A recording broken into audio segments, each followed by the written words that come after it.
नहीं कहता हूँ जो चौपाई अभी आपने बोली उस चौपाइयों को ज्ञान नहीं मानता हूँ मैं, उसको चोरी कहता हूँ, वो चोर है।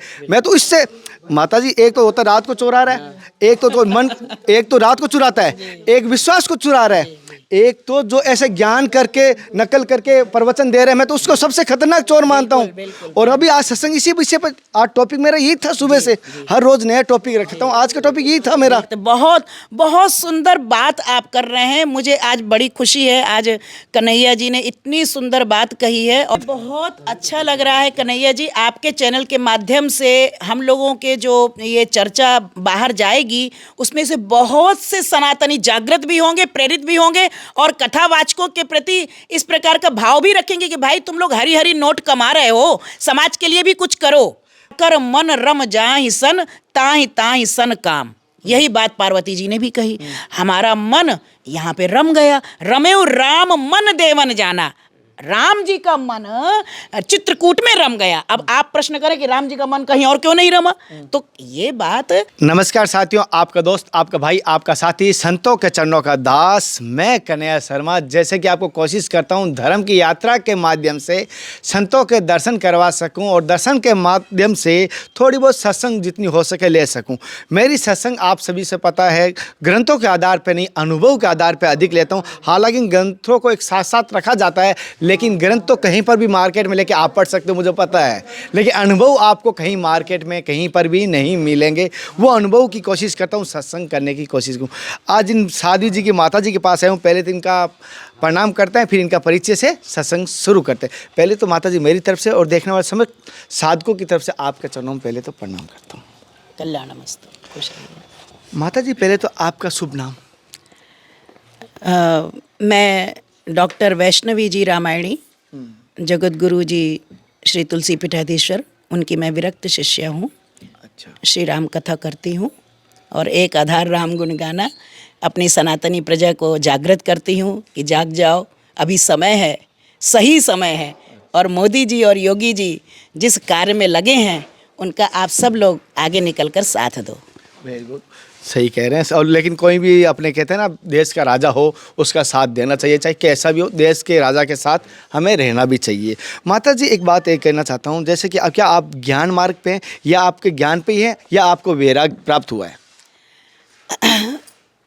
एक्चुअली क्या है कि देखिए, ज्ञान जो है वो है क्या, तो ज्ञान के लिए बताया गया एक अखंड सीतावर, हमारे राम जी ही ज्ञान स्वरूप हैं। और वैराग्य क्या है, तो वैराग्य की परिभाषा भी बताते हैं कि हमारे जीवाचार्य लक्ष्मण जी, जो जीवों के आचार्य हैं लक्ष्मण जी, वो वैराग्य स्वरूप हैं। और भक्ति महारानी कौन है, तो हमारी श्री जानकी जी। तो ज्ञान राम जी हैं और राम जी को जान जाएंगे तो भक्ति भी आ जाएगी और उसके पश्चात वैराग्य तो होगा ही।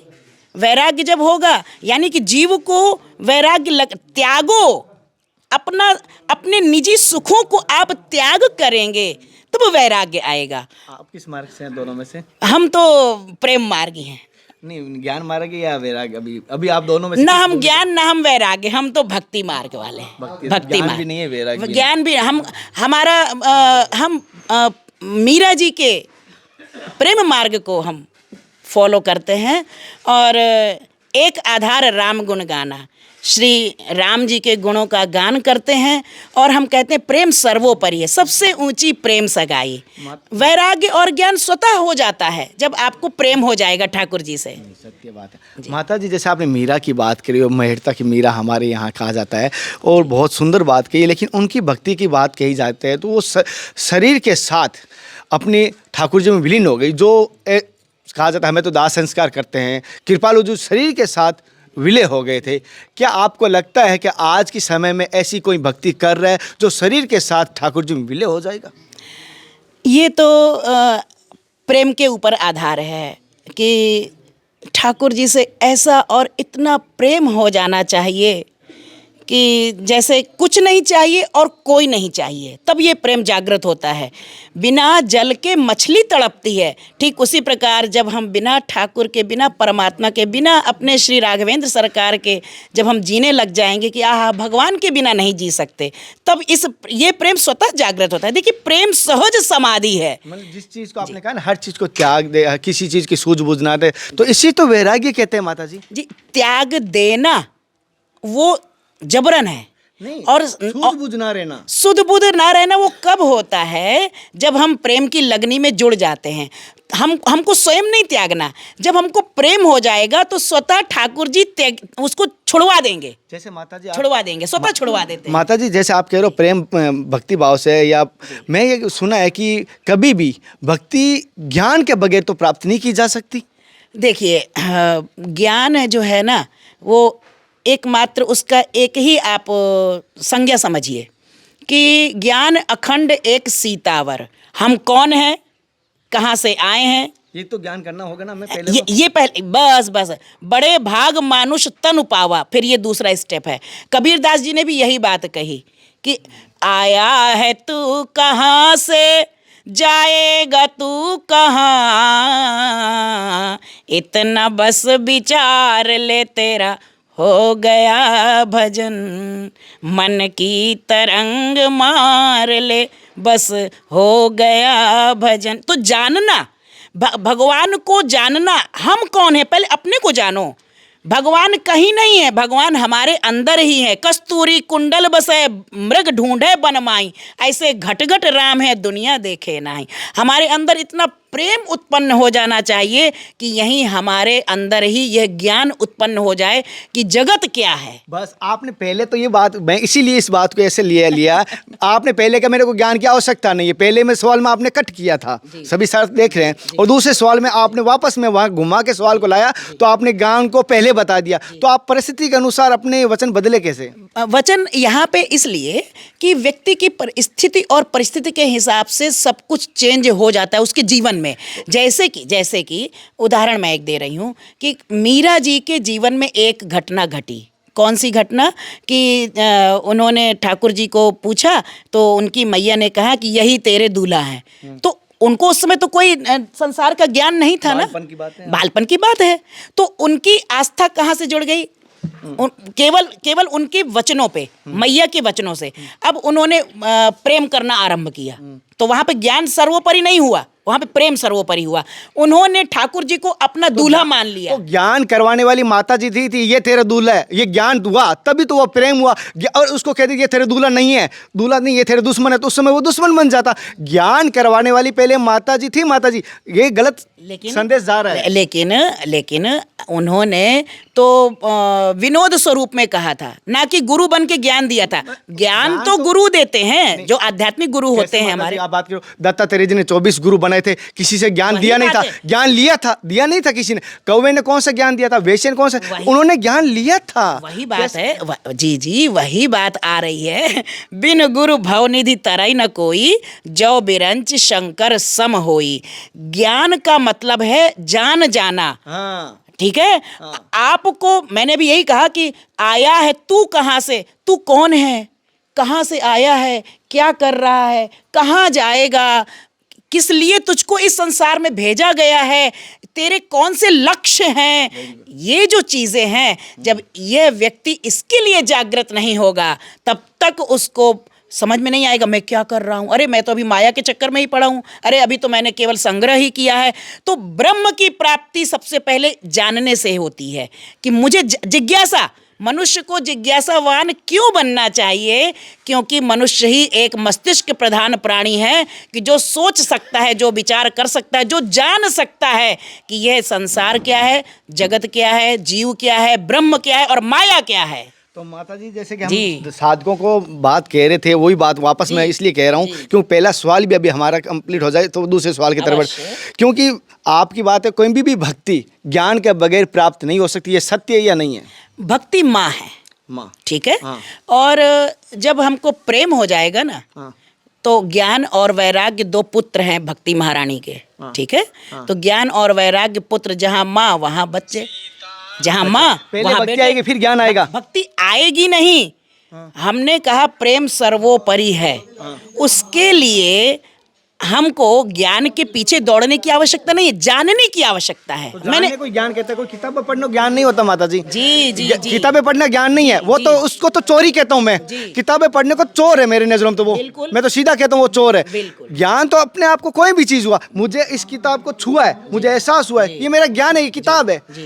ज्ञान तो उस परिभाषा को कह रहा हूँ मैं, आपको किताबों को ज्ञान नहीं कहता हूँ। जो चौपाइयाँ अभी आपने बोली, उस चौपाइयों को ज्ञान नहीं मानता हूँ मैं, उसको चोरी कहता हूँ, वो चोर है। मैं तो इससे माता जी, एक तो होता रात को चोरा रहा है, एक तो मन, एक तो रात को चुराता है, एक विश्वास को चुरा रहा है, एक तो जो ऐसे ज्ञान करके नकल करके प्रवचन दे रहे हैं, मैं तो उसको सबसे खतरनाक चोर मानता हूँ। और अभी आज सत्संग इसी विषय पर, आज टॉपिक मेरा यही था, सुबह से हर रोज नया टॉपिक रखता हूँ, आज का टॉपिक यही था मेरा। तो जैसे मैं कह रहा हूँ, ज्ञान के बगैर क्या भक्ति प्राप्त हो सकती है? क्या ज्ञान के बगैर भगवान की प्राप्ति हो सकती है क्या?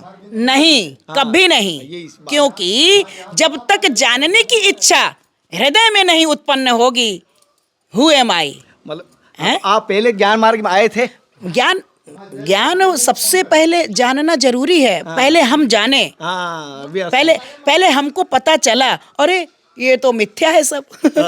ये सब स्वार्थी है, सब जो भी ये चल रहा है सब स्वार्थ में चल रहा है, सब देखा सीखी में सब चल रहा है। तो उसके बाद ही जब व्यक्ति सत्य और असत्य को जान जाता है, झूठ क्या है और सत्य क्या है, उसके पश्चात ही वो परमात्मा के दरवाजे दौड़ने लग जाता है, भक्ति करने लग जाता है। भक्ति अर्थात उसको प्यार हो जाता है, भले ही स्वार्थवश हो कि भैया ये संसार झूठा है, अब भगवान के श्री चरणों को पकड़ लो। आपने कहा बहुत सुंदर बात, पहला मुझे संतुष्ट रूप मला हाल, लेकिन इसका ये वापस मैं सवाल कर रहा हूँ। जैसे आपने कहा, हाँ लगे आपको पहले ज्ञान हुआ, सही बात है, ज्ञान के बाद आपको भक्ति की प्राप्ति हुई, अच्छी बात। क्या मैंने माता जी, जैसे भगवान के प्यार में लगन लगने के बाद, भक्ति लगने के बाद अपनी शरीर की सूझबूझ रहती है क्या? जैसे मीरा को तो कोई शरीर की सूझबूझ नहीं थी, किस वस्त्रों के दुपट्टा कहाँ घस रहा है, कहाँ बाजार में जा रही है, राजकुमारी होते हुए भी क्या सूझबूझ रहती है भक्ति में? बिल्कुल नहीं रहती है, और अगर यदि रहती है तो वो प्रेम नहीं, वो ढोंग है। और महाराज माता जी, जैसे आपने तुलसी धारण की है, वो ऊपर धारण की है, ये आपने तो देख रहा हूँ जैसे आपने जानबूझ के धारण ऊपर की, या अपना ऊपर आ गई थी? मैं जो है ये श्रृंगार वश, क्योंकि मुझे तुलसी से बहुत प्रेम है, और मैं ये श्रृंगार वश कान में भी धारण करती हूँ, नाक में भी धारण करती हूँ। तुलसी का श्रृंगार, वैष्णवों का श्रृंगार बहुत सुंदर लगता है श्रृंगार। मैं तो तुलसी को, मैं तो कहता हूँ मेरे ठाकुर जी उस भोजन को पाने का भी विष के समान मानता हूँ जिसमें तुलसी ना हो। लेकिन आपकी बड़ी सुंदर बात है, आपने जैसे कि प्रेम भक्ति भाव है, तो उस भक्ति में ये सूझबूझ कैसे आ जाती है कि श्रृंगार करने की? श्रृंगार इसलिए करने की कि आज का समाज डिमांड कर रहा है। समाज डिमांड कर रहा है। सुनिए, पहले सुनिए, मैं इसलिए ये बात कह रही हूँ। देखिए, आप ट्रैफिक पुलिस वाले के पास अगर यदि खड़े होंगे और वो साधारण कपड़े में पैंट शर्ट पहने खड़ा होगा, तो आप उसको ये नहीं समझेंगे कि ये ट्रैफिक पुलिस वाला है। जब वो अपनी वर्दी में होगा तो आपको डर लगेगा, अरे कहीं 1000 रुपये का चालान ना कर दे। तो आज के समय में अगर यदि हमने तुलसी का श्रृंगार धारण कर लिया तो हमने कौन सा बड़ा गुनाह कर दिया? गुनाह की बात कहाँ कह रहा हूँ मैं, तो मीरा की बात आई थी, मीरा की भक्ति की बात चल रही थी। मीरा ने तो ऐसा कोई श्रृंगार नहीं किया, मीरा ने भक्ति में कोई ऐसा किया नहीं, वो तो गलियों में ऐसे गाते हुए भर मेरा किसने कर, तो ऐसा तो कोई मैंने देखा नहीं श्रृंगार मीरा ने किया है। बहुत सारे भक्तों ने देखा हूँ, श्रृंगार का कहीं जिक्र नहीं आया, और ऐसा नहीं दिखावे किया नहीं कि मैं भगत हूँ, मैं साधु हूँ, ये तो जिक्र नहीं, किसी ने नहीं किया। सत्य, बहुत बहुत सुंदर बात आप कर रहे हैं। मुझे आज बड़ी खुशी है, आज कन्हैया जी ने इतनी सुंदर बात कही है। और एक समय पे जब ये तुलसी का श्रृंगार अपने राम जी नहीं करते थे, तब ये ऐसा लगा करता था कि क्या करना है समाज में निकल के, ये भक्त बुलाते हैं, उनका फ़ोन आता है, वहाँ जाओ, वहाँ जाएं। लेकिन आज समाज को देखते हुए ऐसा लगा कि कहीं ना कहीं से उर प्रेरक रघुवंश विभूषण की समाज में निकल करके हम लोगों को कम से कम इतना तो सचेत करें, इतना तो जागृत करें कि अपने सनातन परंपरा को, अपने हिंदू धर्म को इतना जागृत करो, इतना जागृत करो कि जो आप हो वो आप गर्व से कहो कि मैं ये हूँ। और आप अगर यदि इतना नहीं कर सकते हो तो मोदी जी और योगी जी, जिन्होंने हमारे देश को आज इतना तक संभाल के रखा है कि आज उनके समय में राम मंदिर बन रहा है। हम राम मंदिर बनने की लड़ाई कितने सालों से लड़ रहे हैं, कितने संत हमारे बलिदान हो चुके। तो मेरा भी कहीं ना कहीं अंदर से ये अंतरात्मा पुकारी, बोली कि चलो भक्तों के फ़ोन आते हैं, अब कथा करने के लिए बाहर निकलते हैं तो कुछ श्रृंगार भी धारण किया जाए। भगवान के प्रेम में तो तो लीन है ही, वो तो कमरे बंद करके हम लोग नाचें गाएं उनके सामने, चाहे जैसे जिस कपड़े में रहें। ये कपड़ा क्या है? ये तो बाहर से रंगा हुआ है। भगवा तो अंदर से रंगा होना चाहिए, प्रेम तो अंदर से रंगता है, परमात्मा का प्रेम तो अंदर से रंगा होता है। ये तो बाहर की वेशभूषा है, बड़ी बात है इट्स आप। Only uniform. नहीं, यूनिफॉर्म मान लिया आपने। कथावाचक समाज के दृष्टिकोण से एक कथावाचक की आप भूमिका निभाते हैं। ऐसा है कि सबके अलग अलग रोल हैं। अब नहीं, आप देखिए, कथावाचक की भूमिका निभाते हैं। मैं अपना मेरा अपना प्रश्न जो आप कर रहे हैं वो मैं सिर्फ इतना कहना चाहती हूँ अपनी व्यासपीठ से कि हम आज कथावाचक बन करके अपने राम कथा को राष्ट्र कथा बनाएं। ये बहुत सुंदर बात है जी। मैं एक बात बहुत सुंदर है। मैं अब आप कथावाचक की बात कर रहे हैं तो मुझे थोड़ा कथावाचक के ही एक सवाल मेरे मन में आ रहा है, मैं करना चाहता हूँ। जैसे माता जी आप राम कथा कर रहे हैं, आपने बड़ी है, क्या आप एक चीज़ जानना चाहता हूँ, जो कथाएँ कर रहे हैं, बहुत सारी कथाएँ कर रहे हैं, धर्म का प्रचार करें, बड़ी सुंदर बात है, क्या आपको लगता नहीं है कथाओं की आड़ में व्यापार भी हो रहा है? हाँ, इस समय वर्तमान स्थिति में आपका प्रश्न बहुत अच्छा है कि वर्तमान समय में ये जो कथाओं का व्यापार हो रहा है कि जिसका धन आ रहा है, जो पैसा आ रहा है, उसको आप जहाँ पे प्रयोग करना चाहिए, जहाँ पर उपयोग करना चाहिए, वहाँ पे नहीं हो रहा है। इसलिए ये आपका प्रश्न जायज़ है और मैं इसका यही जवाब दूंगी कि ये गलत हो रहा है। पैसा लिए क्यों जा रहा है और उनको स्वयं क्यों नहीं कहा जा रहा है कि आप गौशाला मेरी दो? ऐसा नहीं कि आप अपनी गांव से। अभी देख रहा हूँ कथावाचकों के होटलों से ज़्यादा मैं आश्रम बने हुए देखे हैं। कथावाचकों के जो मंच देखता हूँ, उतने गरीबों की शादी हो जाएगी 10 उस मंच से। तो वो क्यों नहीं करते? कथावाचक क्यों इतना बड़ी आलसान कर रहे हो? Absolutely right and I agree with you. बहुत अच्छा आपने यहाँ पे ये प्रश्न उठाया है, विषय उठाया है, और मैं आपके चैनल के माध्यम से ये सभी कथावाचकों से कहना चाहूँगी कि कृपया आप जागृत होकर के अपने स्वार्थ के लिए धन का संग्रह ना करके समाज के लिए करें और आगे बढ़ें। नहीं तो हमारे सनातन धर्म में जो कलंक लगते जा रहे हैं वो और प्रगाढ़ बनते जाएंगे। अतः मेरा सबसे अनुरोध है। क्या आपकी कथावाचक में टेंट कुर्सियाँ ऐसी नहीं लगती है? कभी नहीं। कुछ सीधा आप जैसे आपने रात को देखा था उस जंगल में, वैसे ही होता है सीधा? मैं आप मेरा पर्सनल बात पूछ रहे हैं तो मैं रात को, मेरे भक्तों का रात को 12 बजे भी फ़ोन आ जाता है तो रात को 12 बजे से भी मैं उनको कथा चालू कर देती हूँ। सुंदर की माता जी, एक फ़ोन की बात कह रहे हो। फ़ोन क्या माता जी आप आत्मरंजन करते हो या मनोरंजन? फ़ोन किसको मानते हो? फ़ोन को आत्मरंजन में मानते हो, मनोरंजन में मानते हो? फ़ोन जो है वो एक ऐसा साधन है, ठीक है। जैसे अब किसी का फ़ोन आ गया तो माता जी अब साधन तो है, वो आत्मरंजन का साधन है या मनोरंजन का साधन? नहीं, मनोरंजन है ना ये। आत्मरंजन कैसे होगा? आत्मरंजन में तो राम जी रमते हैं। हाँ, मनोरंजन की तरफ है। तो Yes. सही, बहुत सही। मतलब माता जी, और मैं आपकी कथावाचक की बात एक सवाल और करना चाहता हूँ। कथाओं में माता जी जैसे कि आपने राम कथा करते हैं? मैं राम कथा करती हूँ और एक बात यहाँ पे स्पष्ट करना चाहूँगी कि मैं इतने समय से कथा कर रही हूँ लेकिन मैंने कभी कोई दक्षिणा नहीं कभी किसी से मांगी, ना मैंने कभी धन संग्रह किया, और जो भी मेरे पास आया वो मैंने उस समाज में ही वापस कर दिया। तो क्यों आपने आने ही क्यों देते हो? जैसे बहुत सारे संत हुए, वहाँ 1 रुपये एंट्री नहीं है। मेरे सियाराम बाबू नर्मदा तट पर है, आप 500 का नोट दे दोगे तो भी 490 रुपये वापस है आपको। ऐसा लेना ही क्यों पड़ता है आपको? एब्सोल्युटली। जो वास्तव में संत होंगे उनको हरी हरी नोट की आवश्यकता नहीं है, हरी की आवश्यकता है। लेकिन जो कथावाचक बन करके, संत वेश में बन करके जो आज पैसा लूट रहे हैं, वो हरी हरी नोट कमा रहे हैं, अपने ही परिवार तक सीमित हैं और ना ही उनको समाज की पड़ी है। सनातन धर्म के नाम पे वो पैसा कमा रहे हैं, उनको हरी की आवश्यकता। माता जी कथावाचक में आप भी एक आते हो। मैं कथावाचक थी, लेकिन इस समय पर मैंने कथा करना सिर्फ इसीलिए बंद किया क्योंकि मेरे पर यही लेवल लगाया गया कि माताजी आप भी कथा करती हैं। मैंने कहा बेटा मैं आप सबको चिल्ला करके तो ये आपने शब्द बोला, मैं व्यासपीठ से बोल रही हूँ ये बात, तो फिर ये क्यों आया शब्द? व्यासपीठ मेरी थोड़ा ना चली जाएगी भाई। अब मेरे गुरुदेव ने मुझको व्यासपीठ में बैठाया, आसीन किया, तो वो तो मैं जीवन भर उनके आज्ञा का पालन करूंगी। अब व्यासपीठ ऐसा आवश्यकता नहीं है ना कि भाई हम उसमें 50 लाख का खर्च करें, टेंट बनाएं और वो बनवाएं तभी व्यासपीठ होगी। व्यासपीठ तो एक सुखदेव भगवान ने एक वृक्ष के नीचे भी व्यासपीठ बना ली थी। आप कैसी बात कर रहे हैं? आज क्यों नहीं बना रहे हैं? बन रही है। आप यहाँ पे बैठे हैं, ये व्यासपीठ ही है। कोई नहीं। चलो एक माता जी से और सवाल करते हैं। अवश्य।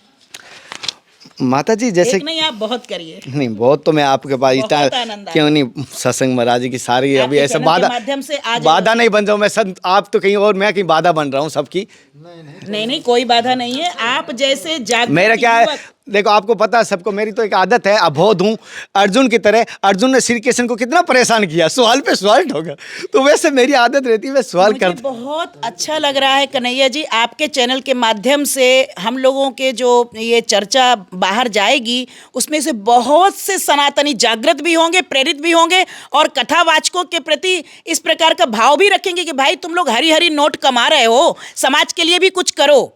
माता जी एक बात पूछूं, आप अभी जैसे यहाँ आए हो गुजरात से, चित्रकूट, पहले तो मैं एक छोटा सा लाइन में पूछना चाहता हूँ, इसको विस्तार से मत लेना, आगे बढ़ाना मत, क्योंकि हम टाइम कम लेके सवाल ज़्यादा लेंगे।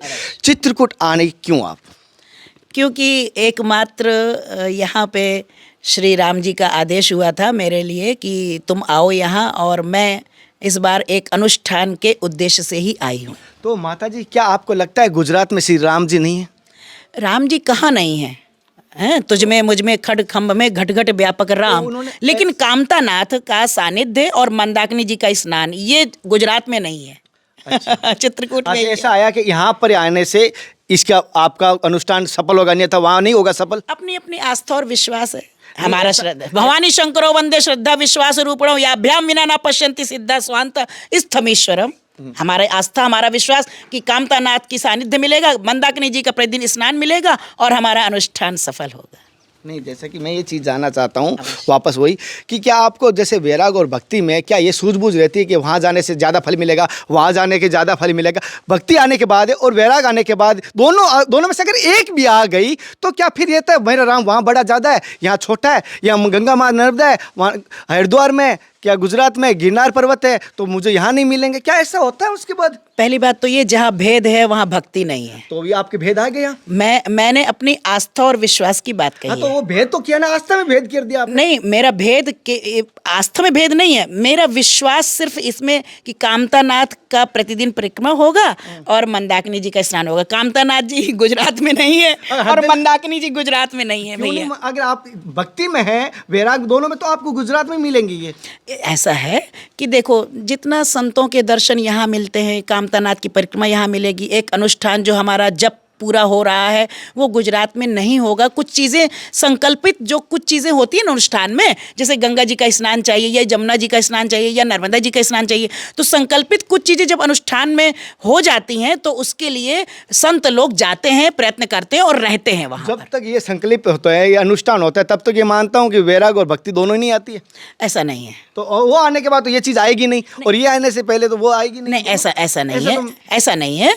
बात यह है कि जब कोई अनुष्ठान लिया जाता है और कोई आदेश होता है, ठीक है, एक ऐसे शक्ति का जब आदेश हो जाए, और अनुष्ठान क्या लिया जाता है कि अपने लिए या किसके लिए? जगत कल्याण के लिए, जगत कल्याण के जग लिए के कल्याण के लिए अनुष्ठान लेना जाता है। क्या आपको ऐसा लगता है कि अनुष्ठान से आप जगत का कल्याण होगा, या आपके स्वयं को जानने से जगत का कल्याण हो सकता है? स्वयं को जानने के पश्चात जो है फिर तो कुछ रह ही नहीं तो जाता। सबसे बड़ा स्वयं को जानना है या ये अनुष्ठान करना है? सी राम में सब जग जानी। जब भेद हट जाता है, हमारे गोस्वामी जी भी यही बात कहते हैं कि पूरे चराचर में कण कण में हमारे ठाकुर जी व्याप्त हैं, भेद तो है ही नहीं। जब निज प्रभु मैं देखई जगत कहीं सन करहीं विरोध, ठीक है, तो फिर वहाँ पे भेद बुद्धि ही नहीं रह जाती। तो आप अब भेद कर रहे हो ना। मैं वही तो बता रही हूँ आपको, विस्तार से बता रही हूँ। अब अपने अनुष्ठान हेतु अगर यदि हम स्थान परिवर्तित करते हैं, और देखिए स्थान परिवर्तित करने का भेद कहते हैं ना। नहीं, भेद नहीं है। इसीलिए मैं आपको यहाँ पे स्पष्टीकरण कर रही हूँ, क्योंकि देखिए तीर्थों का महत्व है ना। वृंदावन जाएंगे, वृंदावन तीर्थ धाम, उसका महत्व अलग है ना। और चित्रकूट है, उसका महत्व अलग है। हरिद्वार है, बद्रीनाथ में जाइए। अब जिसका जाकर मन रम जाहि सन ताहि ताहि सन काम, यही बात पार्वती जी ने भी कही। हमारा मन यहाँ पे रम गया। रमेउ राम मन देवन जाना, राम जी का मन चित्रकूट में रम गया। अब आप प्रश्न करें कि राम जी का मन कहीं और क्यों नहीं रमा, तो ये बात कब होती है, हमारा मन जहाँ रम जाए, हमारा मन यहाँ पे आके रम गया। अब हमने यहाँ पे आके कुछ दिन के बाद हमने 5-6 दिन में ही हमने ऐसा सोचा कि चलो भक्त लोग बुला रहे हैं, गुजरात वापस जाते हैं। लेकिन उसके पश्चात जब हमारा मन यहाँ रमने लग गया, हमने देखा हमको निजानंद की प्राप्ति और स्वांता सुखाय तुलसी रघुनाथ गाथा, है ना, तब उसके पश्चात हमने कहा चलो हम अपने समयावधि को थोड़ा विलंबित कर दें। क्या माता जी आपने भोग विलास और मोह माया को पूरा त्याग चुके हैं या नहीं त्याग चुके हैं? अब ये तो हम नहीं जानते हमने त्यागा है कि नहीं। यदि हम ये कहेंगे कि हमने त्याग दिया तो हम अभिमानी और अहंकारी कहलाएंगे, और हम यदि कहेंगे कि नहीं नहीं अभी तो मैंने नहीं त्यागा तो लोग बाग हमें भोगी विलासी कहेंगे। तो इससे अच्छा भाई सूरदास जी की एक पंक्ति है वो पकड़ लो कि मौसम कौन कुटिल खल कामी, जो हम दासानुदासो, हम दासों के भी दास हैं। बस यही भाव श्री ठाकुर जी के चरणों में बना रहे, संतों के चरणों में अनुराग और श्री ठाकुर जी की कृपा, बस ये 2 चीज़ ही हमारे हृदय के भाव होते हैं। यहाँ पे मौनी जी जैसे संत मिल गए, त्रिलोकीनाथ दास जी जैसे संत मिल गए, बहुत अच्छे अच्छे संतों के टाटी घाट गए, हमने वहाँ भी दर्शन किए। हम 2-4 महाराज जी हमको बुलाए भंडारे में कि नहीं माता जी आप आइएगा अवश्य, तो भंडारे में भी संत समाज मिल गया। तो संत दरस जे करें चरणन की नजर, हमारा हमेशा भाव यही रहता है कि संतों के दर्शन मिलते रहें। और हम अगर यदि भेद बुद्धि वहाँ ले आए, नहीं नहीं ये संत ठीक नहीं है, वो संत ठीक नहीं, तो यहाँ पे ये करना उचित नहीं है। ओके जी, बहुत अच्छा लगा आपसे बात करके। माफ़ी चाहता हूँ कोई गलती हुई या बहुत करके माफ़ी। विष्णु कितने मिनट का हुआ? बहुत आनंद है। 25। चलो को माता जी कोई भूल चुकी तो माफ़ करना, कोई यहाँ बहुत हूँ मैं तो कहीं यार थोड़ा सा ऐसा ही देखता हूँ। लेकिन एक ही सवाल पे अपनी सत्संग चलाई, आज एक ही सवाल पे हमने सत्संग चलाई थी, वैराग और भक्ति को लेके और थोड़ा इसमें तीनों साथ में थे। चलो कोशिश करूँगा फिर आपसे मिलने की।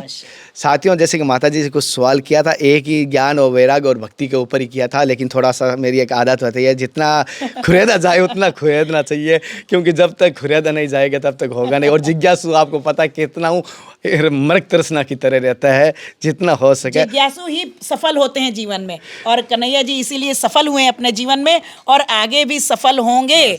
और इनको इन पर बहुत संतों की बहुत कृपा है, आशीर्वाद है। हमारे राम जी का भी खूब खूब आशीर्वाद है। इनका परिवार, इनके कुटुंब, इनके बाल बच्चे सब सुखी रहें, सद्बुद्धि मिले। भगवान ऐसे ही सनातन धर्म की ऐसे युवक काम करते हैं। आज हम लोगों को बोलने का अवसर मिलता है, ऐसे युवा ऐसे मंच बनाएंगे तो कथावाचकों की कम से कम इतना तो इनको समझ में आएगा कि भाई हम लोग जो कर रहे हैं धन संग्रह, हरी हरी नोट कमा रहे हैं, हम इसलिए साधु बने, हम इसलिए संत बन के कथावाचक बन के हम जो अपना स्टेज साध रहे हैं, तो कहीं ना कहीं उनको भी कभी ना कभी ठाकुर जी सद्बुद्धि प्रदान करेंगे और उनको लाइट होगी कि भाई ये हम गलत कर रहे हैं, हम सनातन धर्म के लिए कुछ करें। अब गैयों की सेवा करें, संतों की सेवा करें, धन कहाँ खर्च करें। ये जो स्वयं शास्त्र बैठ करके बाँचते हैं, ये स्वयं अपने ऊपर जब आचरण में ले आएंगे, तब ऐसे जो ये यूट्यूब में जो चैनल बना रहे हैं ऐसे कन्हैया जी, इनके ये चैनल के बहुत सार्थक और सिद्ध हो जाएंगे, सफल भी होंगे। बहुत बहुत आशीर्वाद साथियों, जैसे कि बहुत बहुत धन्यवाद। और मैं एक बात कहना चाहता हूँ, कोशिश करें जितना हो सके ना, जहाँ आपको दिखता है होटलों की तरह आपके साथ व्यवहार हो, कहीं होटलों की तरह बिल्डिंग आश्रम बनाए, उससे अच्छा जहाँ कच्ची कुटियाँ, अगर वहाँ जाके अगर आप 1 किलो आटा ही देंगे तो भी उतना ही फल, मैं कहूँगा ज़्यादा नहीं कहूँगा। कोशिश करें, मैं कहूँगा नहीं किसी आश्रम की गौशाला को मजबूत कीजिए, मैं कहता हूँ आपकी गाँव की गौशाला को मजबूत कर दीजिए। अगर आप अपनी गाँव की गौशाला को मजबूत कर दिया, मैं विश्वास दे लेता हूँ वो गौशाला कन्हैया की समझ लेना, वो कन्हैया की गौशाला, आपकी गाँव की गौशाला, मैं आपका ही बेटा हूँ, दूसरा नहीं हूँ। और कोई गुरु को, संतों को प्रसन्न करने जा रहा है, उससे पहले ध्यान रखना अपने माता पिता को प्रसन्न करके जाना। अगर आपके माता पिता घर पे रो रहे, आप भंडारे कर रहे हो, ऐसे भंडारों पे धिक्कार है, मुझे ऐसे भंडारों पे धिक्कार है। और मैं उसका कोई मीनिंग भी नहीं है, मैं भंडारे पे मानता ही नहीं उस भंडारे पे, ऐसा तो ये ध्यान रखना। और उस भंडारे को पाने वाले भी धिक्कार है, अगर उनको पता है उसके माता पिता भूखे सो रहे हैं, रो रहे हैं और उस भंडारे को पा रहे हैं, वो विष के बराबर है। प्रथम माता पिता मेरे लिए, और सबसे कहता हूँ भी हूँ। और फिर मिलते अगली सत्संग के साथ, तब तक जय हिंद, वंदे मातरम, सीताराम। हे नाथ, हे मेरे नाथ, मैं आपको भूलूं नहीं। जय गुरुदेव, जय सभी संतों की, जय माता जी को। पेड़ बहुत अच्छा लगा इसका जो